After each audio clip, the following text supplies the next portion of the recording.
things that I think that we kind of, or I said to you guys, summer league and at the beginning is like Nick puts pressure on your playing because he does so many different things. One night it'll be assist, he'll rebound. He always is going to defend one of their best players, and shots fall and sometimes they don't. But his aggressiveness, getting downhill, finishing, there's just a lot of different things that he does to contribute to the game. So he'll be mightily missed. Hey there, Jack. I was just curious. We talk so much game after game about development for someone like Max and me. I kind of wonder, just with these games remaining, what your kind of personal challenge is to them. Maybe the thing you harp on the most individually for those guys. Um, for Nick, it's making quick decisions, being aggressive, and then we go back and look at the film and live with the results. We can look at the base on his shot and little things, but um, for him, it's just all about taking these reps to be aggressive. And that doesn't mean shoot the ball every time. That just means make quick decisions, chest people. You're not going to get these reps again at guys at this level, this speed on a closeout, making you make a decision. Do not open your hips up. Keep them closed. Be physical. Jam him.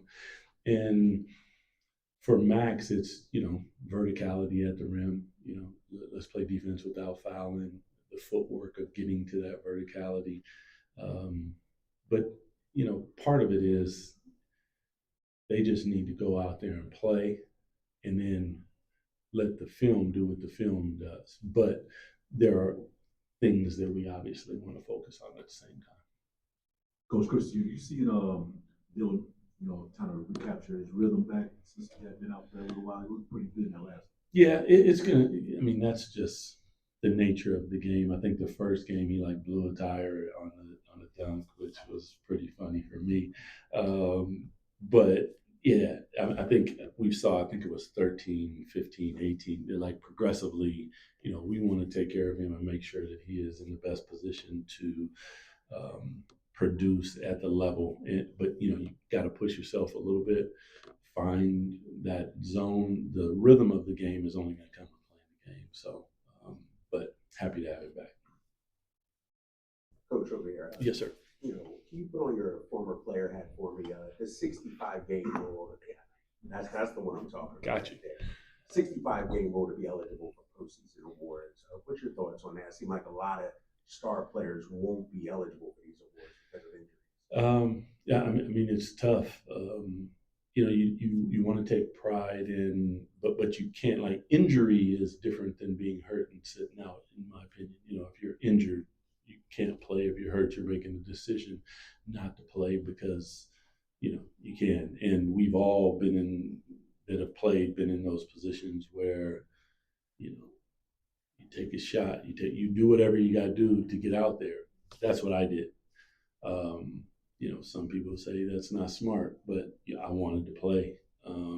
But being in those moments where you have to make those decisions, it's tough because there's a bigger picture. To your point, is for us, and I even think I know when HB was here, when I look at DeMar, Russ, 82 games to those guys is a benchmark. It's like a badge of honor to try to get as close as you can to playing every single night. So, some guys it's just buzzer luck, man. You just, even with DeMar's sickness, he'll knock on wood, he'll get 81 and be looking like, damn.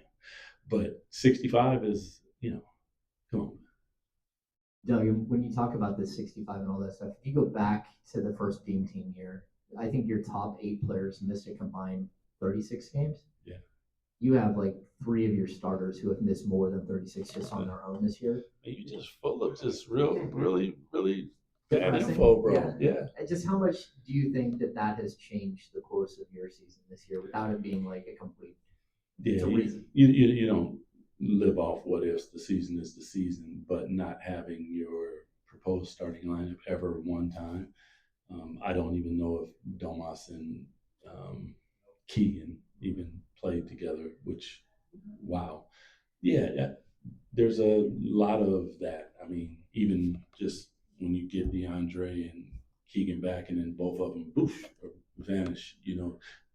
Probably win some of those games as well because great defenders stretch the floor, shoot the basketball, but it is what it is, and we work through it, and we become better for it. We don't look at it as something as a negative. These are opportunities for everyone to learn, to get better, and then we find our way back to 38 for the whole team instead of one guy. Yeah. Doug, I know you guys are banged up. Sixers, 4 of their 5 starters not playing tonight. As a coach, as a staff, like how difficult or what are the challenges of preparing for a team when they're playing so many different types of players and maybe playing differently? Good question, because then you look at actions. So what actions do they run? Now the player dictates a different sets of urgency and different. You can go over on some players, or you have to go over on some players because the action dictates that they shoot the ball so well. Then there's other players where you can go under. So stylistically, they play a certain style. So we're looking more at the actions, and then there's just these random X factors where a guy comes out and you're like, man, he's capable, because all these guys are capable. There's no disrespect. But normally you play the tendencies. Those tendencies can increase and decrease by minutes. You get a guy and you play him 36 minutes for 3 games in a row and he's shooting X percentage, and then he gets out there and those legs aren't there and he shoots Y percentage. So that's more of the mindset is, making sure that they understand who they are, what they do, what they like to do, and be prepared for that. It's going to be a very scrappy game. You're going to see zone, you're going to see traps, you're going to see full court presses. There's going to be a lot of stuff out there, and you just have to be prepared, which ultimately, hopefully, makes us better. Hey, Doug. DeMar and Russ, like their minutes have been kind of up and down. Like at least some nights in the 20s, some nights in the 30s up to 40. Like, what is dictating that? Like, and when you're making those decisions beyond just how many players you have available, and like what's the plan as you close out the season for how much you use those guys or not? I mean, force a lot of nights you don't want to kill those guys. They're just incredible pros, and you want to play them in a way that is respectful to who they are and how they go about their business. But as I told you, like they go and they get their treatment, their therapy. And when I look at them, they go, I'm ready.